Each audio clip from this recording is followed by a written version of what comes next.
Good afternoon, or good morning. Good morning still.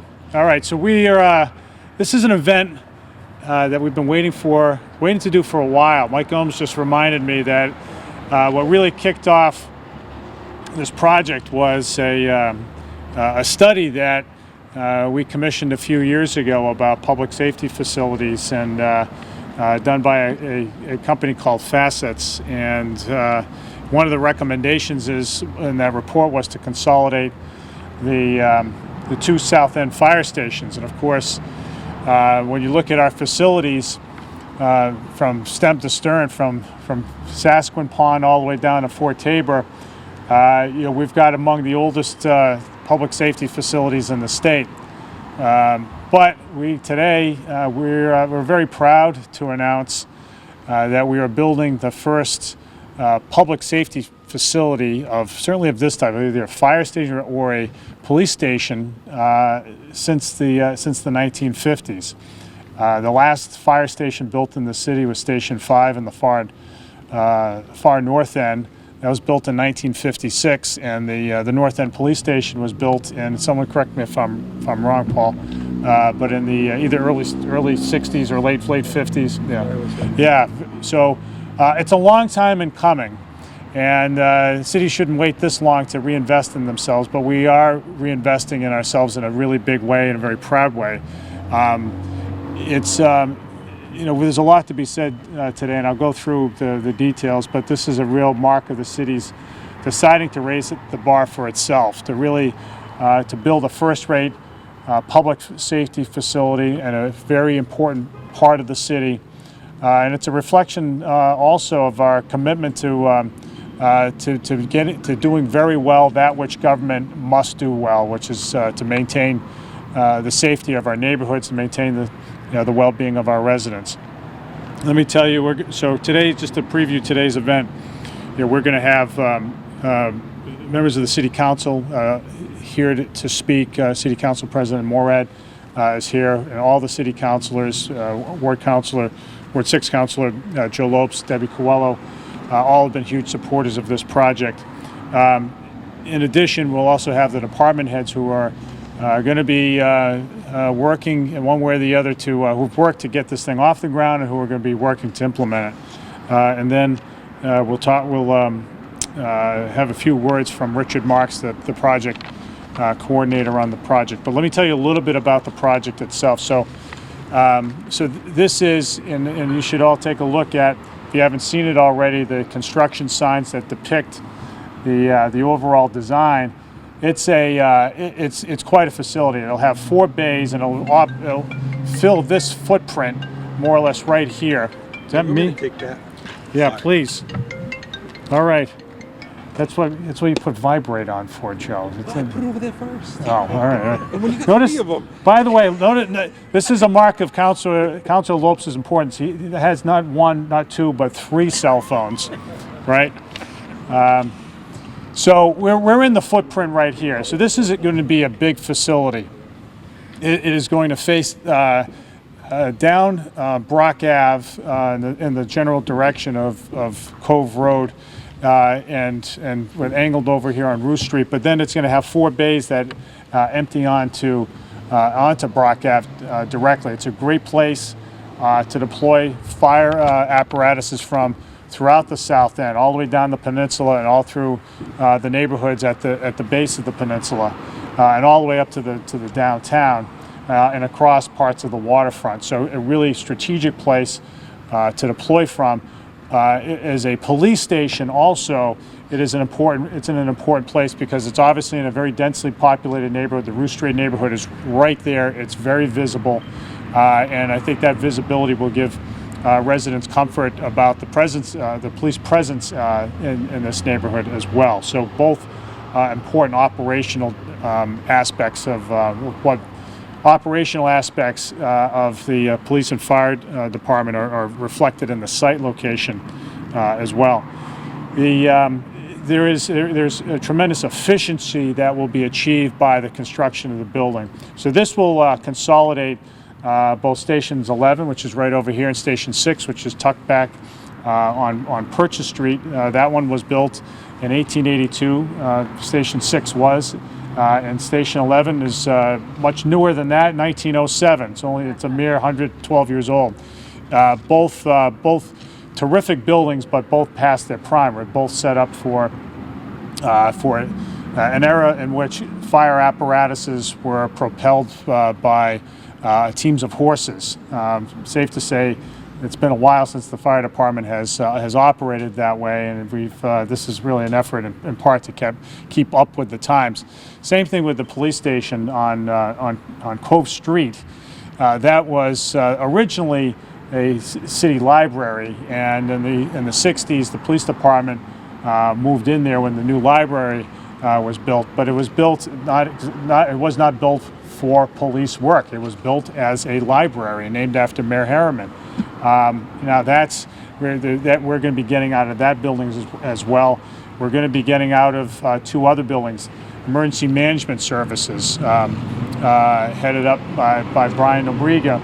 We'll be moving out of the former Fire Station 3 on Kempton Street. Same thing with animal control under Manny Maceo, moving out of that building. We'll be moving assets out of 1204 Purchase Street, which is some people remember it as the rec center, remember it as a basketball rec center, and before that, part of what originally was UMass Dartmouth. We're going to be moving people out of there. So we have 5 buildings that this is going to consolidate. So that's going to enhance operations. Ultimately, some of those buildings the city will have an opportunity to sell off and to reuse effectively. So it's all part. It's a tremendous this project in that way represents a tremendous cost savings. To rebuild those buildings would probably cost us upwards of $30 million. We're bringing them all together now. That in a way that will really enhance efficiency in every respect. So a couple of other things I do want to mention as well. So this building is the project budget is $19 million. $2 million was for land acquisition. There are 2 major parcels here. There's this parcel with the former St. Anne's Church and the former rectory right next door. That's been a doctor's office for the last few years. So that will house certain of the operations here, animal control, emergency management as well. Also acquired was the former St. Anne's School right behind me. So that is slated for demolition, as is the church, obviously, and that'll provide access for fire engines on that side. So in other words, fire engines. And the ladders that are here, the ladder that will be here will not have to back in and out. Same thing with our ambulances. They'll be able to come in through here and then deploy straight out onto Brock Avenue. So it makes their job all the easier. It'll avoid traffic delays on Brock Ave. So there's many aspects of this project there are to like, but overall, I just want to say a couple of things, a couple of real important takeaways. The first is, as I mentioned at the outset, that the first order of business of government is to keep people safe, to provide for the common defense, to provide for the welfare of folks to whom government answers. And we are most effective in 2019 and beyond, and this thing will last for 100 years, we presume, like the other ones have in the city and longer.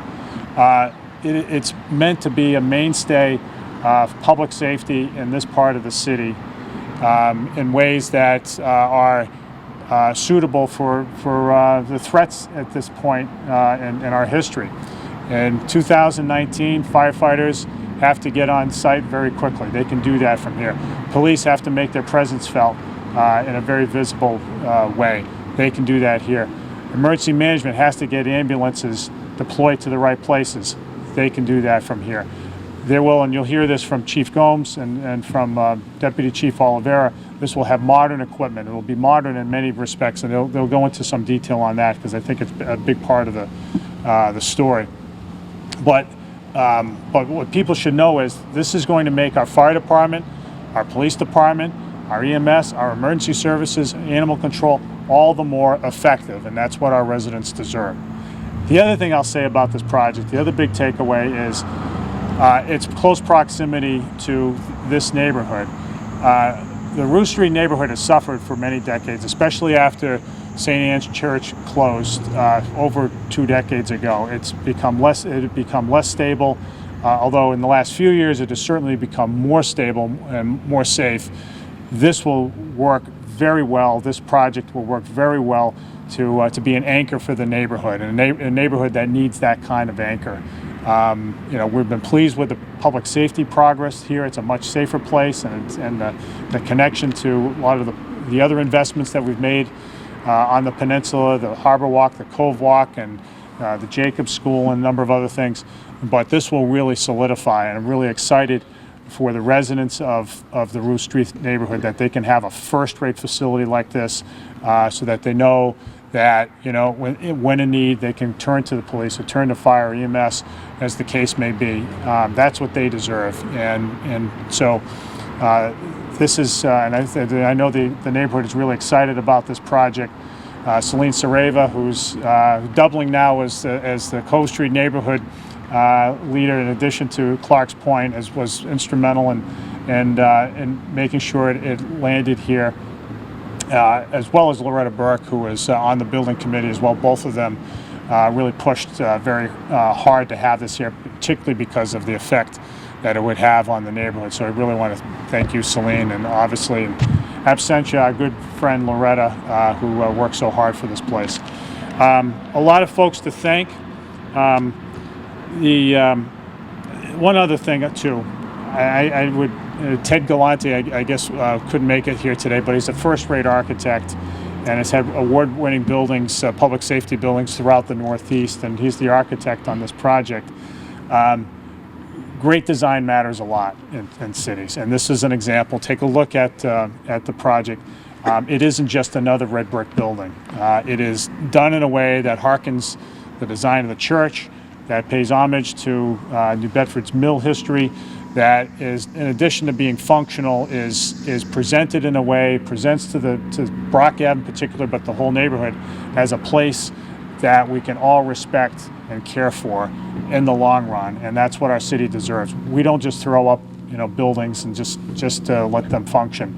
Having a place that people can say, you know what, that's a sharp-looking place. We care about it. We're proud of it. We'll show people it. That's what we want, and I just really want to thank Ted for his work on that. You'll see it. You'll see more as it unfolds. But I think it's the design element here is really something to behold, just as it was for the Jacobs School, which we opened last year. It matters. Urban design, great urban design, can help neighborhoods recover. So let me say some words of thanks. Lots of detail, of course. I want to say thank you to Linda Morad, City Council President, Brian Gomes, who's the Public Safety Committee Chair, Debbie Coelho, of course, who's been the Public Safety Chair for at periods throughout the project life, as well as Ward 6 Councilor Joe Lopes, who was on the building committee. Real great support from the City Council on this particular project. It really does matter, and they'll come up and say a few words in a moment. But it was a very good, a really strong collaboration between my administration and the council on this one. And I know they're as proud as I am about what's going to unfold here. I want to thank all the department heads as well. You're going to hear from them, Mike Gomes and Joe Cadero. Both as well as Mark McGraw and Brian Obriga, all great champions of this project. You'll hear from them as well. Our CFO, Ari Sky, and our Director of Facilities and Fleet Management, Mark Champagne, his predecessor, Kenny Blanchard, all involved in this project, all again understanding the importance of great design to allow it to function the way it should, but also for everybody to feel proud of it. I want to thank Richard Marks from Daedalus, who's the owner's project manager, who's become quite accustomed to the restaurant scene in the peninsula because he was the project manager also on the Jacobs School, and has really just done a great job for us along the way. As I mentioned, Ted Galante as well as and the construction company that will be working on this project is Pizzuco Construction. They've already started in on it. The demo of of St. Anne's Church is underway. And I'll just note, I mean, it is difficult, and it bears emphasizing that it is difficult to knock down a church. I mean, this is a place where families grew up, where major events in their lives happen, baptisms, communions, weddings, funerals, all that. And so we don't take that lightly. But so what we've done in the design of the project is try to pay homage to to St. Anne's and the legacy here and the history of the neighborhood, because that's so important. There are lots of other. Neil Mello, my chief of staff, Christina Connolly, the city's chief operating officer, all played parts in the design here. So a lot of people to thank. I want to thank Tony Cabral for his support along the way, our state rep. And this is something that people are going to be proud of. This is going to be first rate, because that's what New Bedford deserves. First rate functionality, first rate design. We can all be proud of it. And so I'm proud here today to be able to break ground with all of you. So with all that, I want to call up Linda Morad to say a few words on behalf of the council. Linda, or you can give it to the guy with the 3 cell phones. Thank you, Council President Morad. I want to thank my colleagues for coming out. As the mayor said, this was truly a team effort. Council President Ward has been the council president for 2 out of the 3 years of this planning. Debbie Coelho was the city property chair when we started this for public safety, and Naomi Carney, who has been with city property and making sure that we've been able to move this all along. It has been truly an easy thing to work with, from the administration all the way down to the city council. Everyone wanted to build the best public safety center for the city. We're a 21st century city building a 21st century public safety building. And as the mayor said, we're going to be an anchor in the neighborhood. We're going to help be part of the revitalization that's going to continue in not just the South End, but across the entire city. And we've picked together a great team. As Celine Saraiva was part of it, and so was Loretta Burke, God bless her. They were extremely advocating for this site, as we all were. And then when we picked the engineer and the architect, everyone has worked collectively to build an amazing building that's going to live for generations to come, and it's going to be a testament to what we've all done here and what we're all working for. I want to thank the administration for continuously investing, not just in Ward 6, but in the entire city, and my colleagues in the council, and Council Brian Gomes, who's public safety now. We've all worked together to make this a reality. Thank you, Mayor. All right. Thank you, Joe.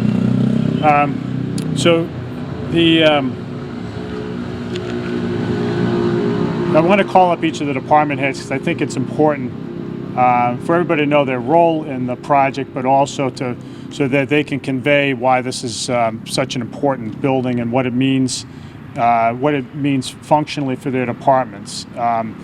Again, we can't stress enough. Everything we do begins with public safety. All the work we do in economic development, on quality of life issues, on schools, everything, all we do is rest on a foundation of a safe city. And so with that, I want to call up Mike Gomes, and his last official act as fire chief. Mike will be shortly retiring, but Mike was very hands-on with this project, from the get-go, along with then Deputy Chief Paul Cordier, now Acting Chief Paul Cordier.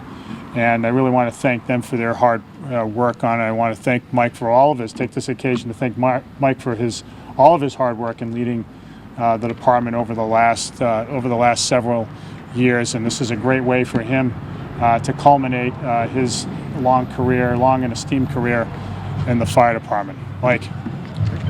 Thank you, Mr. Mayor. Yes, good morning. Yes, this is a very proud day for me, something that we've worked towards for a very long time. The average age of fire stations in the city of New Bedford is 104 years old. Of all our stations, only 3 of them out of 7 are designed for, as the mayor said, motorized apparatus. We have 4 stations that were designed around horses, and the actual stalls for the horses are still there in the buildings, the stall doors. So in New Bedford, we got our money's worth out of our fire stations. Unfortunately, the state that the stations are in do not fit the needs of a modern fire department. And after the facets report, the committee came together. with recommendations. I want to thank the administration, the council for putting forth the money. Irish Sky also for finding us the money in order to actually move into the 21st century. A fire station is very important for the safety of the members.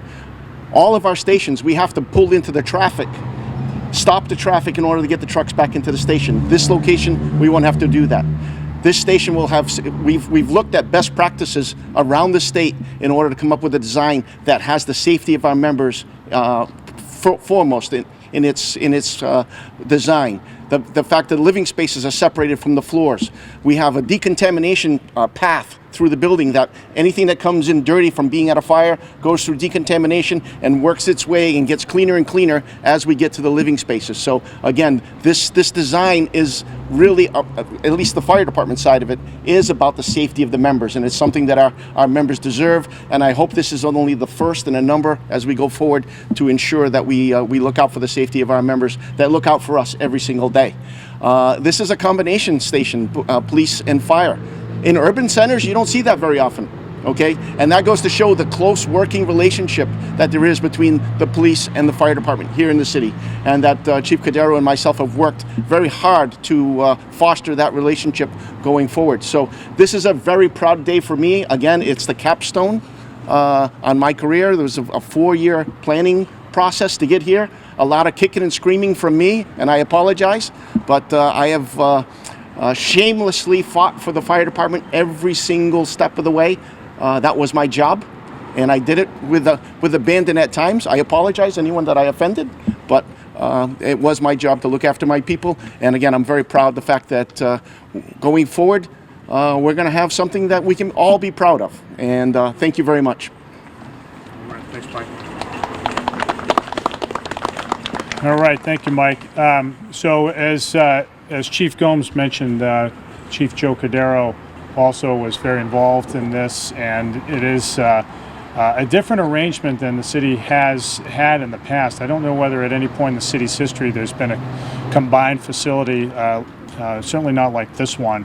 And again, it's, there are efficiencies to be achieved by doing that, but it is also, the efficiencies aren't just in terms of space, but also in terms of operations. The fire department and police department have to work closely together, and their proximity in this building will certainly facilitate that. So we really appreciate the work of the police department as well on this. Chief Cordero could not be here today, and in his place is Deputy Chief Paul Oliveira, who will say a few words on his behalf. Paul. Thank you, Mayor. On behalf of the New Bedford Police Department, I'd like to thank the Mayor, City Council, and everyone, city department heads who were involved in this process. I know it's been a very long process, but I know on behalf of the Police Department, we're very, very happy to finally break ground today and start this process. As you've heard, the current station we're working out of on Cove Street is just not, quite bluntly, it's just not adequate for us. It's as you see when you drive by it, the 15 stairs or so it takes to just to get into the building, the parking arrangements, the safety of entering the building. This is a blessing for our officers, and we appreciate all the effort and time that's gone into it. We thank everyone for their support of the police department. I think this is a strong show of support from the city to the police department. As you drive around most municipalities, you don't see too many public buildings being built. So for one to be built here in the city and be a police department, we appreciate that. Again, thank you. Thank you. This is also going to be a first-rate EMS facility. This will allow ambulances to deploy very quickly to people in need.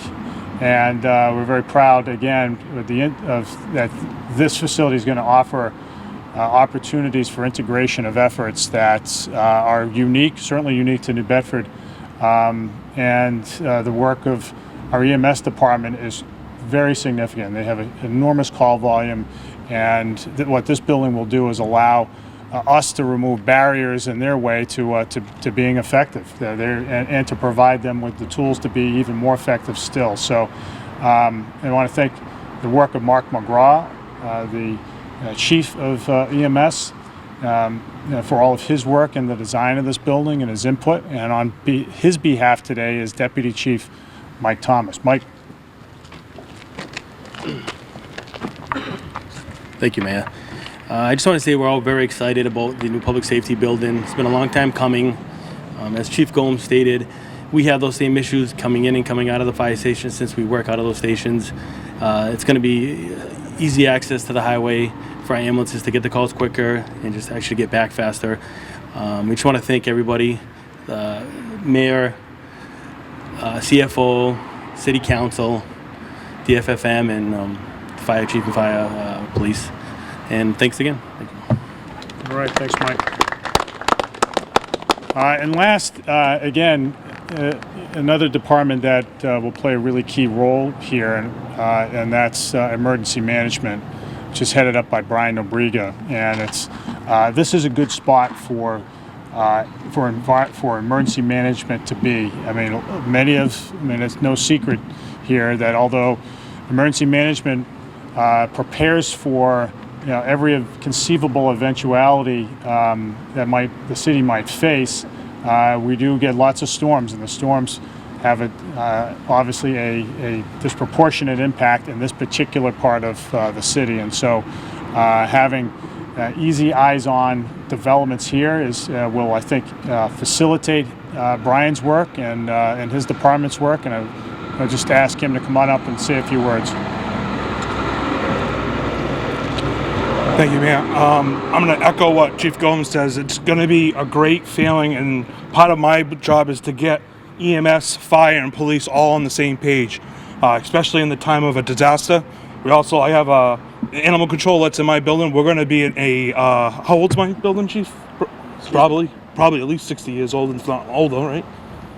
Station 3? I think it's 1903. Yeah, so we're going to be in a state-of-the-art facility as well, so we'll be able to do our jobs a lot easier and efficiently. And like I said, it's going to get all our public safety departments together to prepare for a disaster, natural storm, or anything. So we appreciate the council, the mayor, the CFO's office, DFFM for putting us in this project. Thank you. So, so I think this is a very proud day. It's been a long time in coming that the city invested in public safety in this way. It really is in the lifetimes of just about everybody here, not pointing any fingers, something that we haven't seen the city do. And really, it's a mark of the city reinvesting in itself, which successful cities do, and which New Bedford is doing now in a very big way and in an important, very important area. So unless there are questions, we can do questions now real quickly if you want, and then we'll go ahead and do the shovel. Sounds like you're keeping that building? Yes, we are. So, yeah, that's right. So that's the rectory. So we are going to be keeping the rectory, and housed in there will be emergency management as well as certain elements of the fire department, along with animal control. Did the church remove these windows and remove any artifacts and things from inside? Or? Yeah, that's been done over the last several months. Yeah. Did the church remove the windows or the city? Well, the owner did, and and there were companies that come in and do such things. Yeah. Okay. Did you have any? Did this building touch at all, or just? So that building is coming down. Okay, it is. That, Okay. So these two spaces and the parking lot. Okay, got it. yeah, you got it. Okay. All right. Well, thanks everybody, and we'll go ahead and do the shoveling right now. By the way, I want to thank my friend Tony Source from Inner Bay for supplying the goodies, whatever goodies there are. And I know that whatever it is, it's got to be good. Thank you, Tony.